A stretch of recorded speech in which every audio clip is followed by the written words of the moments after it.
ঐতিহাসিক মায়ঙত চলিছে কি?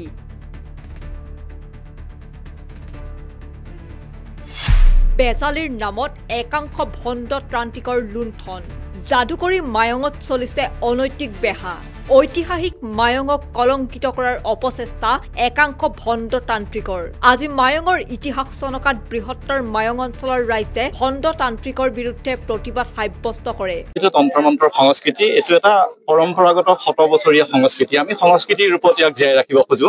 এনেকে মায়ঙৰ তন্ত্ৰ-মন্ত্ৰক কেন্দ্ৰ কৰি মায়ঙৰ স্থানীয় ব্যক্তিয়ে হওক বা বাহিৰৰ কোনোবা মানুহে হওক ইয়াত বেপাৰ কৰাটো আমি স্থানীয় মায়ঙবাসী ৰাইজে কেতিয়াও সহ্য নকৰো।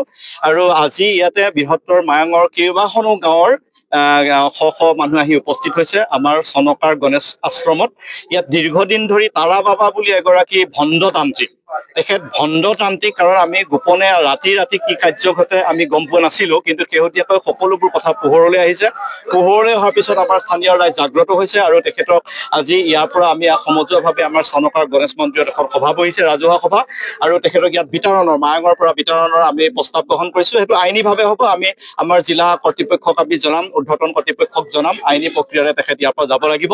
আৰু তাৰোপৰি আমি এটা সচেতন সাৱধান বাণী আমি সকলোকে আমি এই সভাৰ জৰিয়তে এটা কথা জনাইছো যে মায়ঙৰ যিখিনি পৰম্পৰাগত সম্পদ, ঐতিহ্য, প্ৰত্নতাত্ত্বিক সমল, এই সমলসমূহত কুঠাৰাঘাত সানিব পৰা কোনো ধৰণৰ কাম যাতে অনাগত ভৱিষ্যতত ইয়াত কোনেও কৰিবলৈ চেষ্টা নকৰে। যদি কৰে তেনেহলে আমি বৃহত্তৰ মায়ঙবাসী ৰাইজে তাৰ প্ৰতিৰোধ কৰিবলৈ আমি ব্যৱস্থা গ্ৰহণ কৰিম। আইনী বহুদিন ধৰি মায়ঙৰ চনকাৰ গণেশ মন্দিৰ আৰু শিৱ মন্দিৰত এগৰাকী বহিৰাগত ভণ্ড তাৰা বাবা নামৰ এজন ব্যক্তিয়ে চলাই গৈছিল তন্ত্ৰ মন্ত্ৰৰ অনৈতিক কাৰ্যকলাপ। সহজ সৰল বহু লোকক বেজালিৰ নামত চলাইছিল লুণ্ঠন। আজি এই তাৰা বাবা নামৰ ভণ্ডৰ অনৈতিক কৰ্মৰ খাতি উৎখাত কৰিবলৈ ওলাই আহিল মায়ং অঞ্চলৰ কেইবা শতাধিক সচেতন ৰাইজ। নহয়, তাৰা বাবাই কোন নামী দামী ব্যক্তিৰ লগত চিনাকি হৈছে, কি কৰিছে, সেইটো আমাৰ কাৰণে মায়ংবাসী ৰাইজৰ কাৰণে আমাৰ প্ৰয়োজন নাই। আমাৰ প্ৰয়োজন মায়ঙৰ ঐতিহ্য, মায়ঙৰ পৰম্পৰাক ৰক্ষা কৰিব লাগে। মায়ঙৰ প্ৰত্নতাত্ত্বিক সমল বা মায়ঙৰ যিটো ঐতিহ্য পৰম্পৰা, তাৰ তন্ত্ৰ মন্ত্ৰৰ যিটো পৰম্পৰা, এইসমূহক ৰক্ষা কৰিব লাগে। ইয়াত কোনো ধৰণৰ বেপাৰ কৰিব নোৱাৰে। তাৰা বাবা, মই আজি যিমানখিনি কথা গম পালো, তাৰা বাবা নামৰ এই ভণ্ডতান্ত্ৰিকজনে ইতিমধ্যে লাখ টকাৰ বেপাৰ কৰি আছে।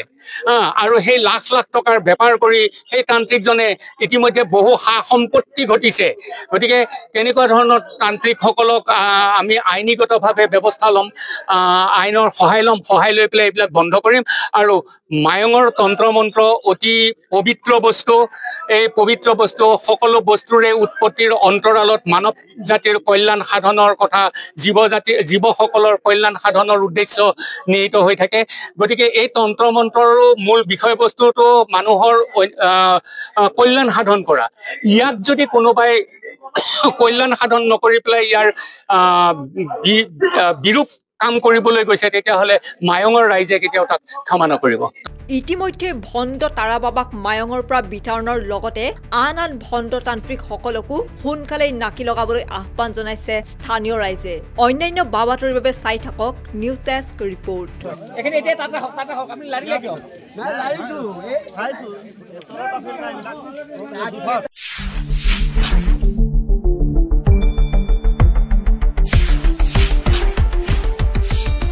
শুদ্ধ আৰু বিস্তৃত বাতৰিৰ বাবে চাই থাকক নিউজ ডেস্ক ৰিপৰ্ট।